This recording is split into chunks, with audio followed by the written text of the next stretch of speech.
27 अप्रैल 2022 McKenzie management company में काम करने वाले 27 साल के अभिजीत तवारे अपने घर में सुसाइड करते हैं। सुसाइड से पहले वो एक सुसाइड नोट लिखते हैं जिसमें वो बताते हैं कि सितंबर 2020 में उन्हें कोविड हुआ था, जिसके बाद वो पूरी तरह से रिकवर भी हो गए थे। लेकिन कोविड के बाद लॉन्ग कोविड सिम्टम की वजह से वो काफ़ी परेशान थे, जिसकी वजह से वो सुसाइड कर लेते हैं। अपने सुसाइड नोट में वो लिखते हैं कि मैं अपनी बीमारी के साथ और जीना नहीं चाहता।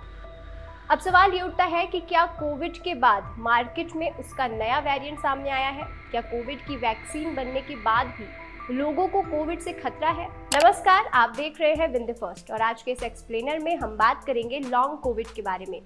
वीडियो में हम जानेंगे कि आखिर लॉन्ग कोविड है क्या और इसके क्या क्या सिम्टम्स हैं। कोविड से रिकवर होने के बाद भी लोगों में इसके सिम्टम्स क्यों दिखाई दे रहे हैं और इससे निजात कैसे पाया जाए। साथ ही हम ये भी जानेंगे कि हाल ही में हुए लॉन्ग कोविड रिसर्च में क्या कुछ बताया गया है। कोविड-19, जिसे कोरोना वायरस के नाम से भी जाना जाता है, इसका पहला मामला चीन के वुहान शहर में दिसंबर 2019 में आया था, जिसने न सिर्फ भारत को बल्कि पूरी दुनिया को अपनी चपेट में लिया था। रिपोर्ट्स बताते हैं कि कोविड-19 से दुनिया के लगभग 160 से भी ज्यादा देश प्रभावित हुए थे। हालांकि अब सभी देशों ने इससे निपटने के लिए वैक्सीन बना ली है, लेकिन हाल ही में हुए एक रिसर्च में ये पाया गया कि जो भी मरीज कोविड से पीड़ित हुए थे वो लॉन्ग कोविड से जूझ रहे हैं। अब ये लॉन्ग कोविड क्या है? लॉन्ग कोविड, जिसे पुराने कोविड या पोस्ट एक्यूट कोविड भी कहा जाता है, ये वो लक्षण होते हैं जो एक व्यक्ति के तीव्र कोविड-19 संक्रमण के उबरने के बाद शुरू होते हैं। ये कई सप्ताह, महीनों, यहाँ तक कि कई सालों तक बने रहते हैं।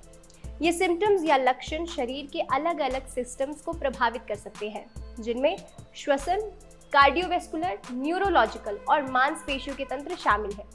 ये आपकी एनर्जी, सोचने समझने की क्षमता और आपकी गंध या स्वाद की भावना को भी चुरा सकता है।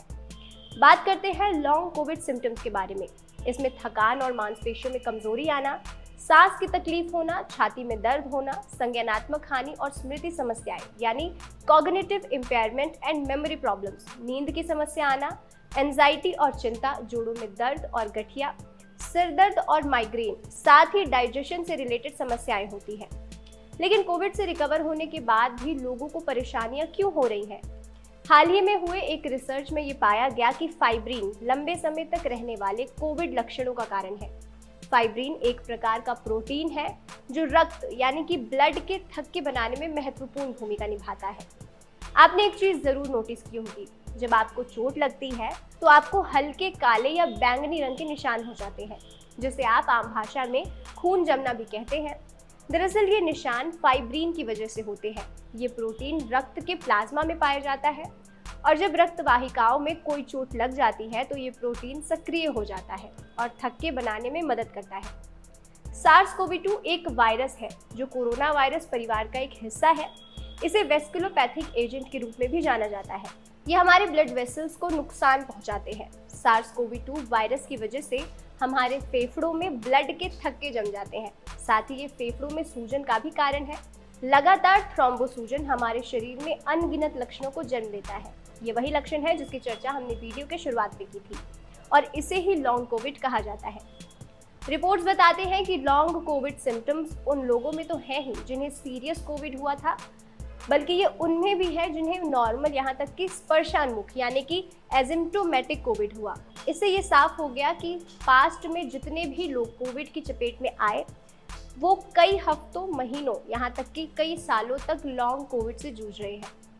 कई ऐसे भी केसेस हैं जिनमें लोगों ने खुद ये बात एक्सेप्ट की है कि कोविड से रिकवर होने के बाद उनकी फिजिकल और मेंटल हेल्थ पहले जैसी नहीं रही। कई लोगों ने अपनी याददाश्त खो दी, कई लोग एंजाइटी का सामना कर रहे हैं।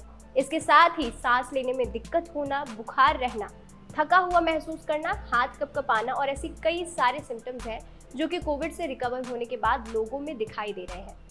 और इन सब लक्षणों की एक मुख्य वजह है फाइब्रिन। अगस्त में नेचर में एक रिपोर्ट पब्लिश हुई। ये रिपोर्ट फाइब्रिनोजेन और फाइब्रिन से रिलेटेड था। फाइब्रिनोजेन एक घुलनशील प्रोटीन होता है जो लीवर में बनता है और बाद में अघुलनशील फाइब्रिन में बदल जाता है। नॉर्मली जब भी हमें चोट लगती है या शरीर से खून बहता है तो ये फाइब्रिन कैस्केड को ट्रिगर करता है, जिसकी वजह से थक्का जमता है। लेकिन कोविड-19 की वजह से जो लोग इससे ग्रसित थे उनके शरीर में असामान्य और अनियंत्रित रूप से थक्का जमने लगता है, जो कि शरीर को अंदर ही अंदर काफ़ी कमज़ोर बनाता है और कई लक्षणों को जन्म देता है। कोविड-19 के माउस मॉडल का उपयोग करते हुए शोधकर्ताओं ने ये दिखाया कि फाइब्रिनोजेन और फाइब्रिन सक्रिय रूप से सार्स-कोवी-2 वायरस के स्पाइक प्रोटीन से जुड़ते हैं और ये रिलेशन हमारे लंग्स और ब्रेन में सूजन और जटिलताओं को बढ़ाता है। फाइब्रिन स्पाइक प्रोटीन कॉम्बो के निर्माण से रक्त वाहिकाओं में सूजन और थक्के जमने की समस्याएं हो सकती हैं, जिससे रक्त प्रवाह यानी कि ब्लड का फ्लो बाधित होता है। अब सवाल ये भी उठता है कि क्या जितने भी लोग पास्ट में कभी कोविड का शिकार हुए थे, क्या सभी को कभी ना कभी लॉन्ग कोविड का सामना करना पड़ा? जी नहीं। कोविड से रिकवर होने के बाद ये जरूरी नहीं है कि सभी लोग लॉन्ग कोविड से ग्रसित हो। मुख्यतः ये उन लोगों में पाया जाता है जिन्होंने या तो वैक्सीन ही नहीं ली या जिन्हें कोविड से पहले ही कोई बीमारी थी, जैसे लंग्स इन्फेक्शन, मोटापा, शुगर और हाई ब्लड प्रेशर, या फिर कोविड के दौरान या बाद में किसी को मल्टी सिस्टम इन्फ्लेमेटरी डिसऑर्डर हुआ हो। साथ ही लॉन्ग कोविड की ड्यूरेशन कितनी होगी ये भी फिक्स नहीं होती। ये कुछ लोगों में कुछ हफ्तों या कुछ महीनों, यहाँ तक कि कई सालों तक भी रह सकता है। लॉन्ग कोविड से बचाव कैसे करें? वैक्सीनेशन। सबसे पहली चीज़, अगर आपने अपना वैक्सीनेशन नहीं करवाया है तो ज़रूर करवाएं, क्योंकि ये लॉन्ग कोविड को रोकने में काफ़ी हद तक कारगर है। Antiviral medicine. लॉन्ग कोविड को रोकने में एंटीवायरल मेडिसिन कामयाब है, इसलिए जब भी किसी पेशेंट को कोविड होता है तो डॉक्टर्स सबसे पहले उन्हें एंटीवायरल मेडिसिन ही देते हैं। इसके अलावा हेल्दी डाइट और एक्सरसाइज से आप लॉन्ग कोविड के सिम्टम से जल्द छुटकारा पा सकते हैं। लॉन्ग कोविड की पहचान कैसे करें? याद रखिए, अगर पास्ट में आपको कभी भी कोविड हुआ हो जिसके बाद आपको अपनी हेल्थ पहले जैसी ना लगे, जैसे नींद लेने में दिक्कतें आना, एंजाइटी रहना, हमेशा शरीर में दर्द रहना या कोई भी लक्षण जो आम हो, ये सभी लॉन्ग कोविड का इशारा है। इसलिए अपने शरीर में हो रहे किसी भी बदलाव और लक्षणों की पहचान करें और उन्हें नज़रअंदाज बिल्कुल ना करें। फिलहाल के लिए बस इतना ही। आपको ये जानकारी कैसी लगी हमें कमेंट सेक्शन में ज़रूर बताएं और ऐसे ही एक्सप्लेनर्स के लिए देखते रहिए विन द फर्स्ट।